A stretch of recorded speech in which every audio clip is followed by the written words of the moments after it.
Magandang araw mga kaibigan. Bigyan natin ng reaction opinion itong video posted by Attorney Edward Chico. Title, tama ba yung tanong ni Senator Risa?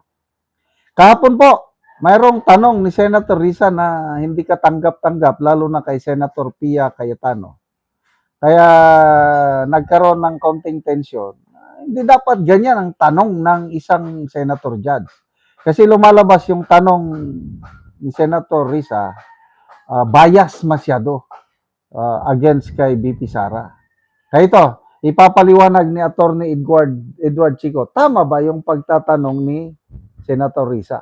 Po kaya na wala akong boses pero napilitan po ako mag-video kasi sa totoo lang, mas malaki po kasi yung bayad ni Meta pagka naka-video. So, pera-pera lang naman talaga ito. May mga nagtanong kasi sa akin, pag-usapan ko daw yung query ni Senator Risa Ontiveros kahapon, bakit daw naging issue. Ganito po yan, ang problema kasi doon sa pagtatanong niya po, sa totoo lang, it calls for conclusion which only the senator judges would be able to make once all the pieces of evidence are presented and formally offered by both the prosecution and defense. Kasama niya rin dyan yung respective closing statements nila. Yung pag-determine kung impeachable offense yan or kung dapat mag-convict si Sara Duterte, trabaho yun ng huwes. Diba? Kung judge ka, hindi mo naman pwedeng itanong doon sa abogado o doon sa akusado, sa tingin mo ba yung mga nagpresenta yung ebidensya, pasok na yan sa elemento ng pagnanakaw? So that's not how it works. Kung ikaw ay judge, pwede mo lang gawing clarificatory questions relating to the evidence and to the credibility of the witness. O yung NBI witness, for example, pwede mong tanungin, 2 weeks lang yung training mo, ba't mo lang sabing eksperto ka na rito? Or halimbawa, yung ebidensya, Xerox ito, bakit siya admissible? So you can ask all those things. Ang problema dito, makikita mo na hindi talaga abogado si Senator Risa and it's not her fault. Nasanay kasi siya pag may committee hearing, yung may conclusion ka na in aid of legislation, hihingi ka ng confirmation from your invited guests. So sana po naging malinaw. So anong authenticity? Pasensya na po kayo na wala akong boses pero na... So, anong sabi niya? Pasensya na, hindi kasi abogado si Risa. Ay, nako. Talagang kahit ako out of question, hindi dapat yung tanong na yun bang sinasabi ng witness is now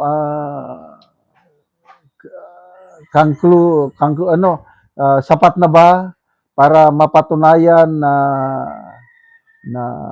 impeachable offense para makonvict si Vice President. Klaro kayo ang kanyang pagkabayas. At again, pasalamat tayo kay Senator Pia dahil nagsalita siya. Isang ano yun, sampal sa mukha ng isang senadora na dapat patas. Kailang. Anyway, hindi mo naman talaga maiwasan yan. Dalawang klase lang talaga ng senator judges ang nandiyan dyan. Kailang, yung iba tahimik. Si Risa masyadong halata. Yung grupo ng mga senator judges na ang inclination nila is i-convict si BP Sara. At ang grupo ng mga senator judges, na ang inclination nila is i-acquit si BP Sara. Yan lang. Yung magiging patas, wala akong... Si Senator Escudero bilang presiding officer, he's trying his best na maging patas both sa defense and ano. So yung mga ruling niya is para walang agrabyado, he's doing his best. Kaya lang, sa tingin ko, akala ko, yung una niyang pronouncement nung day 1 na 16 ang conviction votes, kanya lang yun. Ruling lang niya yun. But it does not mean na yun na ang susundin ng impeachment court. Ngayon ko na naintindihan kasi ano ito? Yung tanong ni Senator Lacson kahapon, kung ano ba yung 16, was it the ruling of the chair alone or ruling of the court? Inamin naman ni Senator Escudero na ruling lang niya yun. Kanya lang yun. Kaya lang, dahil ang impeachment court is a collegial body, pwedeng i-question later on. Pag malapit ng magbutuhan, opinion ko lang ito, meron nang magko-question doon sa ruling. At yan na, wag na kayong mabibigla pag malapit ng magbutuhan dahil baka ipababa nila yung number of conviction votes from 16 magiging 14. Kasi sa ngayon, 21 na lang ang active senator judges na sumasama sa trial. 8 sa minority, 13 sa 13 sa majority. So 21. Ang 2/3 niyan is 14. Kaya yan ang nakikita ko. Pagdating na ng botohan, maipababa yan ng 14. So anong mangyari? Talo pa rin sila. Bakit? 13 lang ang majority. So saan sila kukuha ng isa? Saan sila kukuha ng isa? Wala. Then, palagi kong sinasabi, si Senator Zubiri, hindi sigurado, again, opinion ko lang ito, hindi sigurado na boboto siya ng conviction. Kasi, alanganin siya sa Bukidnon. Bukidnon is a Duterte country.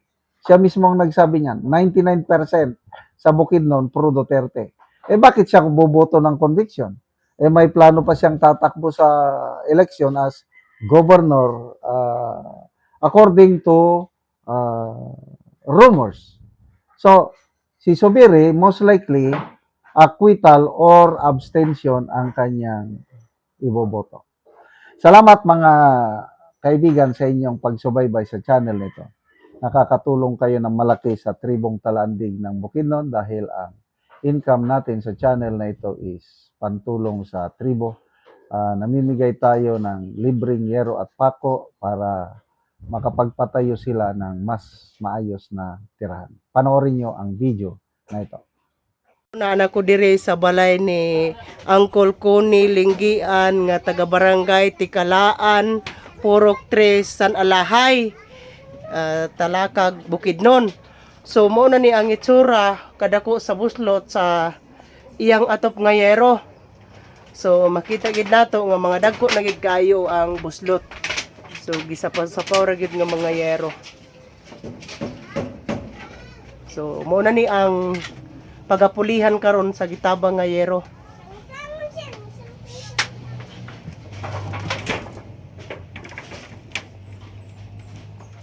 So mo na ni ang yero nga gihatag nga napulo kabuk nga digis nga iatop nila karon.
Martilyo.